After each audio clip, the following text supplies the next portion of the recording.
नमस्कार, आप देख रहे हैं खबर 1 मिनट। आपके साथ मैं हूं रचा शर्मा। बुलेटिन में देखिए बिहार झारखंड की सभी बड़ी खबरें सिर्फ 1 मिनट में। पटना सहित पूरे बिहार भर में हो रही भारी बारिश के कारण कई जिलों में बाढ़ जैसे हालात पैदा हो गए हैं। वहीं पटना में गंगा के जलस्तर में बढ़ोतरी देखी जा रही है। हालांकि गंगा का जलस्तर खतरे के निशान से फिलहाल नीचे है, पर घाटों का कटाव शुरू हो गया है। दीघा सहित कई घाटों पर कटाव हो रहा है। तटबंधों के कटाव के कारण नदी किनारे बसे लोगों को अब चिंता सताने लगी है। दूसरी तरफ गंगा की उफनती धारा के बीच क्षमता से अधिक संख्या में लोगों की नाव की सवारी खतरे को आमंत्रण देती हुई दिखाई पड़ रही है। दीघा घाट पर 100 से ज्यादा संख्या में लोग एक नाव पर सवार होकर गंगा पार कर रहे हैं, जो मुसीबत बढ़ाने वाली हो सकती है। उफनती नदी की लहरों से भी इन नाविकों को कोई फर्क नहीं पड़ रहा है। वे चंद पैसों के लिए क्षमता से ज्यादा लोगों को नाव में बैठा रहे हैं। नाविक अपने साथ कई लोगों के जान के साथ खिलवाड़ कर रहे हैं।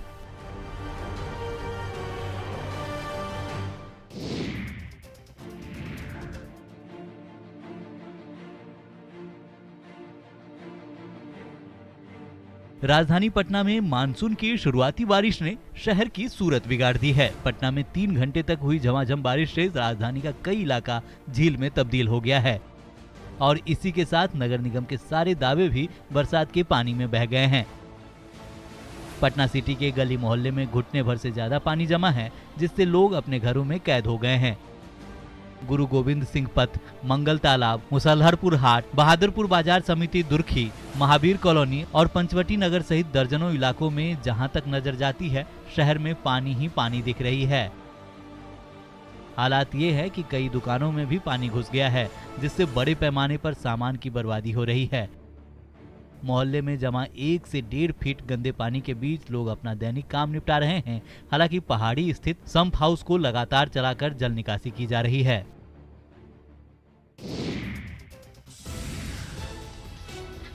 बाढ़ और कटाव का भागलपुर से गहरा नाता रहा है। हर साल गंगा किनारे बसे भागलपुर के कई गांव के दर्जनों घर नदियों में समा जाते हैं और इस वर्ष भी समय से पहले कोसी ने विकराल रूप धारण कर लिया है। जिले के नवगछिया अनुमंडल क्षेत्र के बिहपुर के कहारपुर में इस वर्ष भी कोसी कहर बनकर टूट रही है। आलम यह है कि दर्जनों घर, स्वास्थ्य केंद्र, नल जल योजना की टंकी कोसी में समा चुकी है। अब बिसहरी मंदिर के पास धीरे धीरे कोसी की धारा बढ़ रही है, जिसके बाद से मंदिर के अस्तित्व पर खतरा मंडराने लगा है। वहीं गांव के लोग अब खुद से अपना घर तोड़कर एक एक ईंट बचाने की जद्दोजहद कर रहे हैं। डीएम की माने तो वह गांव नदी के किनारे है। वहां की भौगोलिक परिस्थिति थोड़ी कठिन है, इस कारण परेशानी होती है। इस बार भी वहां कटाव हो रहा है। लोगों की माने तो लगातार कटाव से गांव में दहशत का माहौल है। जमीन और घर का हिस्सा कोसी में समा रहा है। जो मकान बचे हैं उसे ग्रामीण तोड़कर कम से कम ईंट को बचाने की कोशिश कर रहे हैं।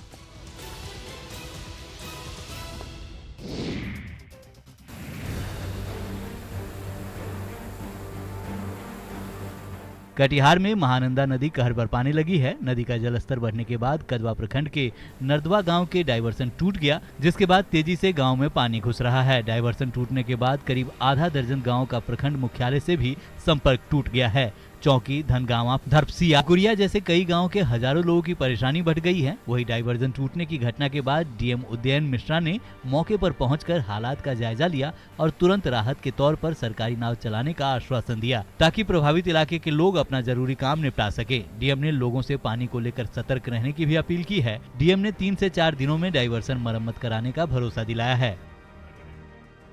डायवर्सन आज ब्रीच हो गया मॉर्निंग में। अभी मैं यहाँ पे आके देखा हूँ और जितनी भी एजेंसीज़ हैं 3 दिन का समय इन्होंने लिया है, यानी आज, कल और परसों। तो हम लोग आशा कर रहे हैं कि 3 तारीख से ये रोड फिर से मोटरेबल हो जाएगा।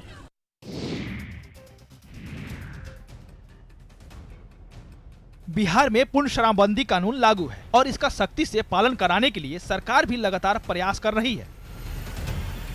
पुलिस और उत्पाद विभाग को आए दिन कुछ न कुछ दिशा निर्देश भी जारी किया जाता रहा है। इसके बावजूद भी शराब माफिया तस्करी से बाज नहीं आ रहे हैं। ऐसा ही कुछ शराब तस्करी का नजारा उस वक्त देखने को मिला जब सहरसा सदर थाना की पुलिस को राजस्थान नंबर के ट्रक से भारी मात्रा में विदेशी शराब आने की सूचना मिली, जिसके बाद थाना अध्यक्ष ने कार्रवाई करते हुए सदर थाना क्षेत्र के पटुहा में ट्रक को बरामद किया। जब तलाशी ली गई तो ट्रक के ऊपरी हिस्से में बोल्डर रखा था और नीचे में एक तहखाना बना था। वहीं जब तहखाना खोला गया तो शराब की बड़ी खेप बरामद हुई। लगभग 657 पेटी शराब बरामद की गई, जिसकी कीमत 50 लाख से ज्यादा बताई जा रही है। फिलहाल पुलिस मामले की जांच कर रही है। कुमारी महिला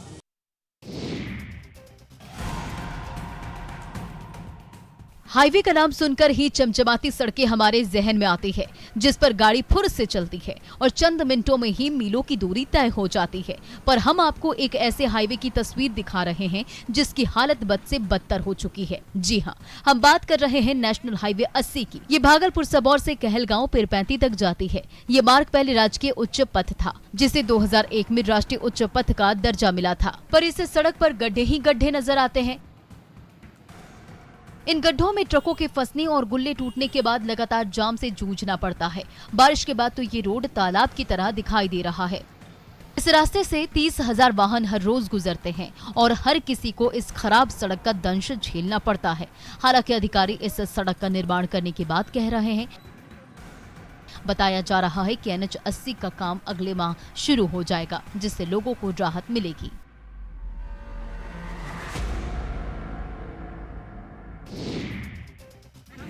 आज तारीख कुछ गलत करे निकाल सब दिया बोला हाँ बोला भाई 20 तारीख तक बोला बातें तुम बोले सामान ने फरमान तारीख 20 तारीख तक कुछ नहीं फैलाए। तबाही की ये बाढ़, नदी की गोद में समाते बड़े बड़े पेड़, खेत खलिहान सब बन रहे नदी का शिकार। तबाही का ये मंजर देखकर आपकी आंखें भी नम हो जाएंगी।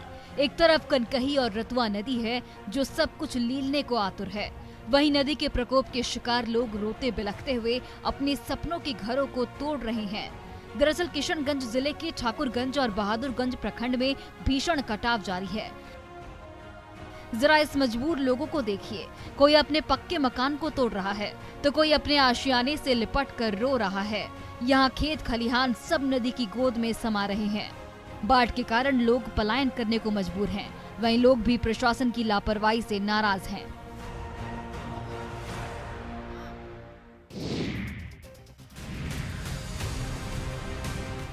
बिहार में जून के आखिरी सप्ताह में बाढ़ के हालात ऐसे हो गए हैं जैसे सावन का महीना चल रहा हो। झमाझम बारिश से हर नदियां नाले उफान पर हैं। वहीं बगहा में गंडक नदी के साथ ही मसान नदी के जलस्तर में भी भारी वृद्धि हुई है। मसान नदी के जलस्तर में हुई वृद्धि के बाद नदी के किनारे बसे कई गांवों में पानी घुसने लगा है। वहीं जल संसाधन विभाग की ओर से कराए गए फ्लड फाइटिंग कार्य भी क्षतिग्रस्त हो गया है। मसान नदी तेजी से कटाव कर रहा है, जिससे स्थानीय लोगों में दहशत का माहौल है। बगहा के झार महुई गांव में बाढ़ के पानी घुस चुके हैं और ग्रामीणों ने जो बालू का बांध बनाया था वो भी मसान नदी में समा गया है। मसान नदी के किनारे बसे झार महुई जैसे कई गांव के लोगों ने प्रशासन से पहल करने की अपील की है। उनका मानना है कि अगर जल्द ही कुछ नहीं किया गया तो उनका गांव भी मसान नदी में विलीन हो जाएगा।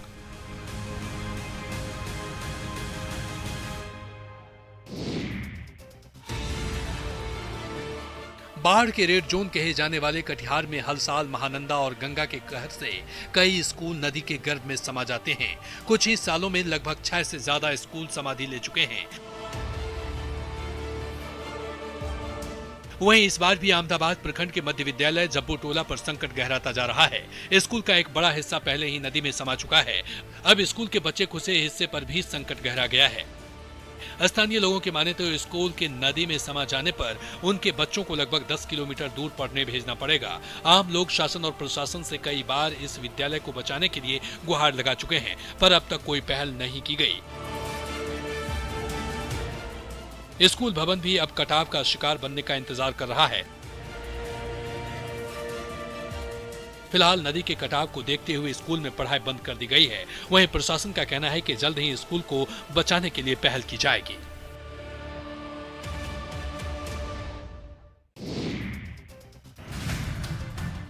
जहां तक नजर जा रही है वहां तक सिर्फ और सिर्फ पानी ही पानी नजर आ रहा है। ये नजारा है बगहा में गंडक नदी का। ये नदी अब अपने सबसे खतरनाक रूप में आ चुकी है। नेपाल के तराई क्षेत्रों में हो रही बारिश से इस साल भी गंडक नदी ने विकराल रूप धारण कर लिया है। गंडक नदी के जलस्तर में हुई वृद्धि के बाद नदी के निचले इलाकों में स्थित गांवों में पानी घुसने लगा है। लोगों की परेशानियां बढ़ने लगी है। दियारा क्षेत्र के दर्जन भर गांव पूरी तरह से प्रभावित हो गए हैं। हालांकि जिला प्रशासन ने लोगों से निचले इलाकों से निकलकर सुरक्षित स्थानों पर जाने की अपील की है। बीते 24 घंटों से लगातार नदी के जलस्तर में वृद्धि हो रही है। जिला प्रशासन ने बांध और तटबंधों की सुरक्षा बढ़ा दी है। विभाग लगातार नदी के जलस्तर पर नजर बनाए हुए है। वाल्मीकि नगर गंडक बराज पर लगातार निगरानी रखी जा रही है ताकि किसी भी स्थिति में अप्रिय घटना से बचा जा सके।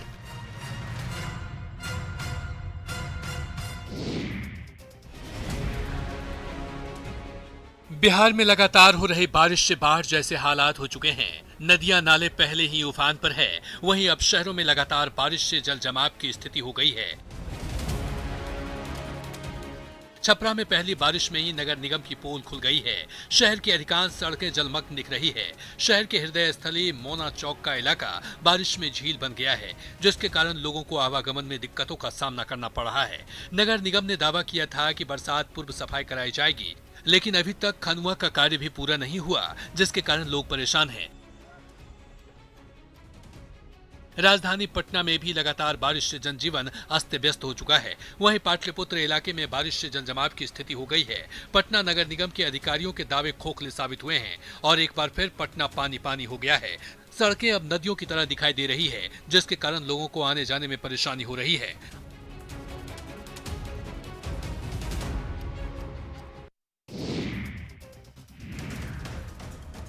मधुबनी के झंझारपुर में 2 दिनों से रुक रुक कर लगातार बारिश हो रही है, जिससे आम जनजीवन प्रभावित हो गया है। वहीं जिम्मेदारों की बेपरवाही ने लोगों की परेशानी को और बढ़ा दिया। ये तस्वीर झंझारपुर शहर की मुख्य सड़क की है। अंधरा ठाड़ी और NH57 से झंझारपुर शहर को जोड़ने वाली इस सड़क में कनौली के पास गड्ढों की भरमार है, जिसमें बारिश का पानी भर जाने से लोगों की परेशानी काफी बढ़ गई।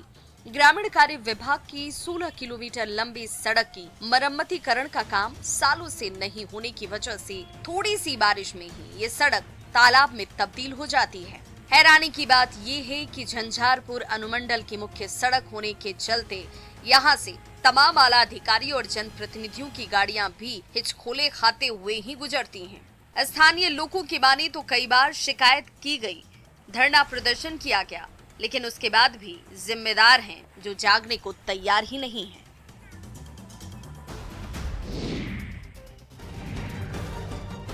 वैशाली में बेखौफ अपराधियों के आतंक से लोग बेहद परेशान हैं। अपराधी एक के बाद एक घटना को अंजाम देकर पुलिस को खुली चुनौती दे रहे हैं।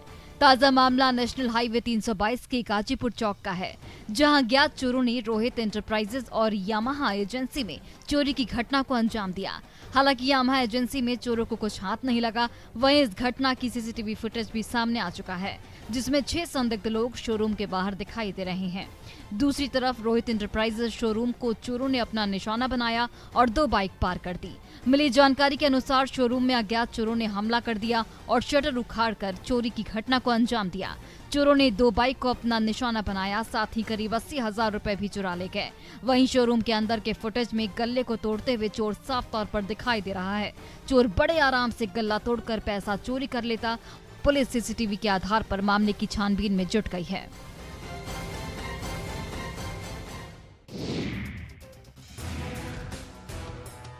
पेड़े का नाम सुनकर ही मुंह में पानी आ जाता है, और जब पेड़े देवघर के महाप्रसाद के हों तो उसमें स्वाद के साथ श्रद्धा भी घुल जाती है। पर इन पेड़ों की क्वालिटी पर सवाल उठने लगा है।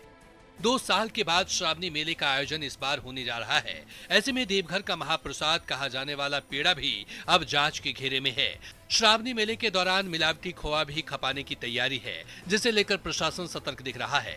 देवघर में प्रशासन की ओर से 110 पैकेट मिलावटी खोआ जब्त किया गया। एक पैकेट में 60 किलो खोआ है। इस सैंपल को लैब में जांच के लिए भेजा गया। प्राइवेट बस स्टैंड के पास से जब्त खोआ की क्वालिटी काफी निम्न स्तर की पाई गई है और इसके सेवन से तबीयत खराब होने की आशंका है। आपको बता दें कि सावन के महीने में पेड़े की डिमांड काफी बढ़ जाती है, जिसे देखते हुए कारोबारी पहले से ही खोआ मंगवा कर रख लेते हैं और इसी मिलावटी खोए का इस्तेमाल अधिक डिमांड होने पर किया जा सकता है।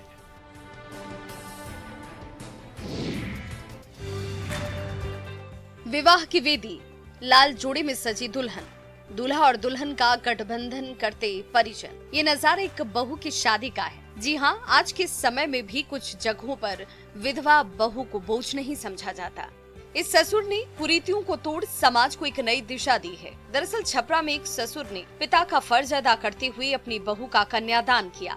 बेटे की मौत के बाद ससुर बहू की स्थिति को देखकर परेशान थे। उन्होंने निर्णय लिया कि अपनी बहू की शादी फिर से कराकर उसकी गृहस्थी बचाएंगे। इसके बाद ससुर ने अपनी विधवा बहू का स्वयं अपने हाथों से सोनपुर के हरिहरनाथ मंदिर में विवाह कराकर समाज में एक नई मिसाल कायम की। वहीं उसके भसुर ने भाई का रिश्ता निभाते हुए उसे विदा किया। ससुराल की तरफ से उठाए गए इस कदम की पूरे जिले में सराहना हो रही है। बहू चांदनी का एक बेटा भी है जिसे ससुर ने अपने पास रखने का फैसला किया और अपनी बहू रूपी बेटी को खुशी खुशी विदा किया।